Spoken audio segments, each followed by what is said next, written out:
మీ car EMI కట్టలేకపోతున్నారా? మీ car EMI మేము కడతాం. ఈ నెంబర్కి కాల్ చేయండి.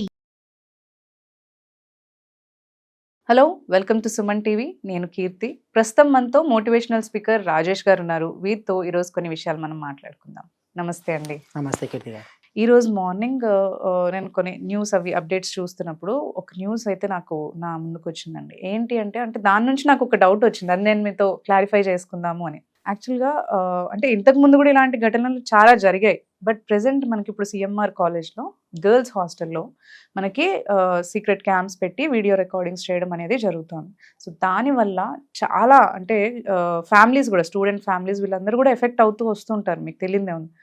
సో ఈ విషయం మీద నాకు వచ్చిన డౌట్ ఏంటి అంటే, ఇది మనకి యాక్చువల్గా స్టూడెంట్ లైఫ్లో కానీ లేదంటే ఆ పేరెంట్స్ మైండ్ సెట్కి కానీ, ఎందుకంటే పేరెంట్స్ ఏదో సేఫ్గా ఉంటారు, స్టూడెంట్స్ డిసిప్లిన్గా చదువుకుంటారు అని చెప్పేసి హాస్టల్స్కి పంపించడం జరుగుతుంది.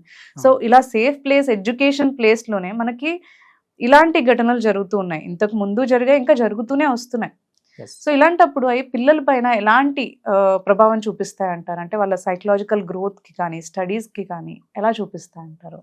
ప్రతి ఒక్క అటు పేరెంట్స్ భయపడతారు, కరెక్ట్, పిల్లలు కూడా చదువుకోవాలంటే హాస్టల్స్ ఎలా ఉన్నాయి ఏంటి అని భయపడుతున్నారు. ఈ కాలేజీ హాస్టల్స్ అనే కాదు, ప్రతి ఒక్క చోట తెలిసినవి కొన్ని, తెలియనివి ఎన్నో. కరెక్ట్. ఇప్పుడు మనకు తెలిసింది, ఇది న్యూస్ వచ్చింది కాబట్టి మనకు తెలిసింది. తెలియకుండా ఎన్నో జరుగుతూనే ఉన్నాయి. ప్రతి ఒక్క అమ్మాయిల పైన ఇట్లాంటి వల్గారిటీ జరగడం కానీ, వాళ్ళని అణిచివేతకు గురి చేయడం కానీ ప్రతి ఒక్క చోట జరుగుతూనే ఉన్నాయి.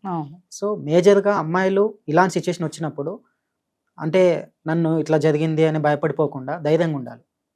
అన్ని వేళలా మనం రక్షించేది డేర్నెస్ మాత్రమే. కరెక్ట్. మనం తప్పు చేయనప్పుడు దాన్ని ఖండించాలి.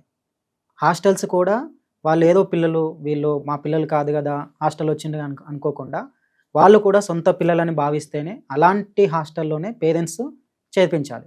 అది ఎలా సార్ వెతకడము, అందరూ అట్లే ఉంటుంది కదా, అన్నీ బాగున్నాయి కదా అని అనుకుంటారు.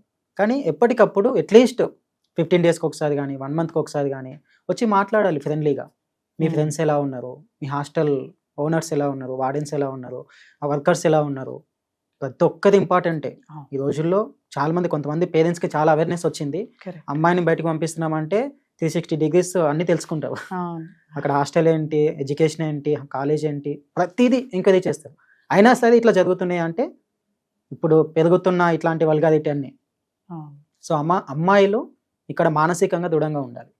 బేసిక్గా ఇట్లాంటి జరిగినప్పుడు భయం అనిపిస్తుంది, లైఫ్ నాది ఇక్కడే స్పాయిల్ అయిపోయిందా అనిపిస్తుంది. కానీ అది కూడా ఒక స్టెప్పింగ్ స్టోన్గా తీసుకోవాలి.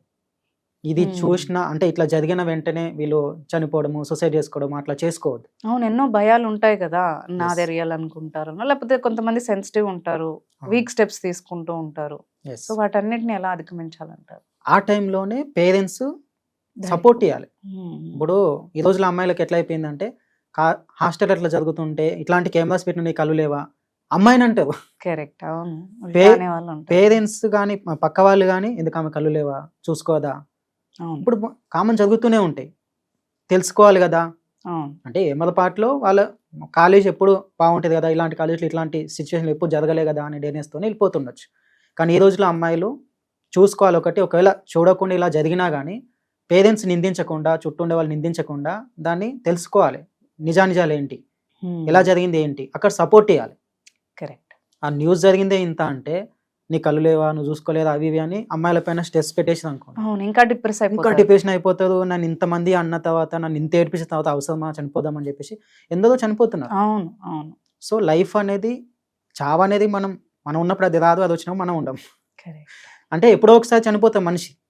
ఫస్ట్ పేరెంట్స్ కానీ సొసైటీ కానీ పిల్లలని మానసికంగా స్ట్రాంగ్గా పెంచాలి. ఇప్పుడు ఏదో సిచ్యువేషన్ జరిగింది, ఇదే కాదు కదా, ఓకే జరిగింది, నీ తప్పు ఉన్నా లేకున్నా ఈ సిచ్యువేషన్ని ఎదుర్కొనే మానసిక ధైర్యాన్ని ఇటు పేరెంట్స్ అటు సొసైటీ ఇవ్వాలి. ఇలా జరిగింది నీకు అంటే ప్రతి ఒక్కరు అమ్మాయిలు అనే వాళ్ళు ఎక్కువ మంది ఉంటారు. ఆ వర్కర్స్ని వెళ్ళిపోయినా అని ఏమో మాకేం తెలుసు, వాళ్ళు ఏం చేసుకున్నారో అది అంటారు. సో గవర్నమెంట్ కూడా దీనిపైన యాక్షన్ తీసుకొని కరెక్ట్ రూల్స్ అండ్ రెగ్యులేషన్స్ హాస్టల్స్కి, ఇప్పుడు చాలా హాస్టల్స్ కావచ్చు, ఏదైనా సరే డబ్బులు ఉంటే నేను హాస్టల్ పెట్టేస్తాను, సీసీ కెమెరాలు ఉన్నాయి, ఇవి ఉన్నాయి అని చెప్తారు. అసలు ఏ సీసీ కెమెరా వాళ్ళది, ఏ సీసీ కెమెరా వేరే వాళ్ళది అని కూడా తెలియదు ఈ రోజుల్లో. దాని ఐడీస్ ఏంటి, ఎవ్రీథింగ్ అనేది. రోజులో చాలా టెక్నాలజీ వచ్చింది. కెమెరా ఎప్పుడు ఎక్కడ ఎలా ఉంటుందో అయితే తెలుస్తలేదు. లైక్ ఆభరణాలు కావచ్చు, ఏవైనా సరే అన్ని మైక్రో కెమెరాస్ వచ్చేసినాయి, కరెక్ట్. అవును. టెస్ట్ చేసుకోవాలి. ఉమ్. చాలా హ్యాపీ మూమెంట్ ఏంటంటే అందరు తెలుసుకుంటున్నాయి ఇట్లాంటివి సోషల్ మీడియా వల్ల. అయినా సరే మానసికంగా చాలా డల్ అయిపోతున్నారు, చాలా వీక్ అయిపోతున్నారు. కరెక్ట్. మానసికంగా స్ట్రాంగ్ ఉండాలి. ఇక్కడ Hmm. అమ్మాయిలు కావచ్చు, పేరెంట్స్ కావచ్చు, ఒకవేళ మనం నిందించి అట్లా చేసినప్పుడు వాళ్ళు ఏమైనా సొసైటీ చనిపోయేది అనుకోండి, తర్వాత ఏంటి పరిణామాలు? అవును. ప్రాణం పోయినాక ప్రాణం తెస్తామా? ఒక పరిస్థితులు అనేవి పోతే వస్తాయి, కానీ అవును. ప్రాణం పోతే మళ్ళీ రాదు. రాదు. ఈ ప్రతి ఒక్కరు గుర్తుపెట్టుకోవాలి. ఒకవేళ తప్పు జరిగినప్పుడు, ఇలాంటి ఇన్సిడెంట్స్ జరిగినప్పుడు ప్రతి ఒక్క వ్యక్తి అంటే ఈజీగా అనే మాటలు ఏంటి? తెలుసుకోవాలి example కదా మనం- నువ్వు ఆ. ఏంటి అంత చూసుకోకుండా ఉన్నావా అది ఇదని అంటూ ఉంటారు. ఎస్, అందరిని అంటారు, కరెక్ట్. పేరెంట్స్ని అంటారు, అవును. అమ్మాయిని అంటారు, కానీ ఆ హాస్టల్ యాజమాన్యం కోట్లలో ఉంటాయి, పెద్ద పెద్ద గర్ల్స్ బడా అనే బాబులు ఉంటారు. పాటికి ఇంకా నీకు మ్యారేజ్ ఎలా అవుతుంది, ఇలాంటివన్నీ జరుగుతాయి, మా పరువు తీసావు సమ్ ఇలాంటివి ఏవో వస్తూ ఉంటాయి. ఎస్, ఇక్కడనే స్ట్రాంగ్నెస్ ఇవ్వాలి. పెద్ద పెద్ద వాళ్ళకే తప్పలేదు ఇలాంటి అపనిందలు. కరెక్ట్. హీరోయిన్లకు హీరోలకే ఇలాంటి బయటికి వచ్చినాయి చాలా. అలాంటి విషయాల్లో ఒక పరిస్థితి అనేది మారిపోతూ ఉంటుంది. ఒకవేళ అట్లాంటి వీడియోస్ అవన్నీ వచ్చినా కానీ ఆమె మంచిగా చదువుకొని ఆమెనే డిస్ట్రిక్ట్ కలెక్టర్ అయిపోయి దీన్ని ఖండించవచ్చు కదా. ఇలాంటి స్ట్రాంగ్ మైండ్ సెట్ పిల్లలకి నేర్పించాలి. ఇప్పుడు ఏదో జరిగింది కదా అని వాళ్ళని హక్కును చేర్చుకోవాలి. పేరెంట్స్ కావచ్చు, వాళ్ళ ఫ్రెండ్స్ కావచ్చు, ఎవరైనా సరే. ఈ రోజులో ఫ్రెండ్స్ మళ్ళీ దళితంగా అయిపోయారు. ఇట్లా జరిగిందంటే ఈమెకే ఇట్లా అయింది, ఈమెకే ఇట్లా అయింది, ఈమెకే ఇట్లా అయింది అని మొత్తం జరిగింది కొంచెం అయితే ప్రొపగండా చేసేస్తారు Yes.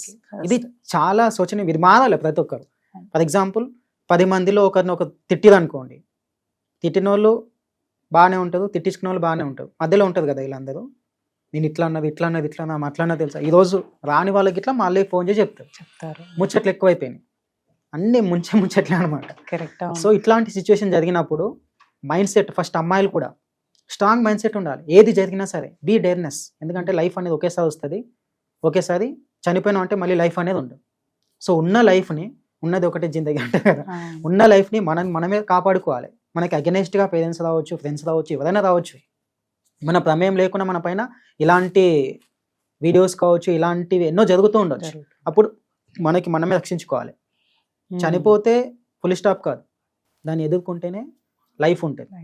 ఇది ఒక్కటేనే కాదు, లైఫ్లో దీనికంటే ఎక్కువ కష్టాలు ఎన్నో వస్తాయి. ఈ రోజుల్లో అమ్మాయిలకి strong mind set very important. కష్టాలను ఎదుర్కొనే ఆ దృఢత్వం ప్రతి ఒక్కరికి కావాలి. ఇది కావాలి అంటే పేరెంట్సే ఫస్ట్ టీచర్స్. వాళ్ళు 100% సపోర్టింగ్గా ఉండాలి.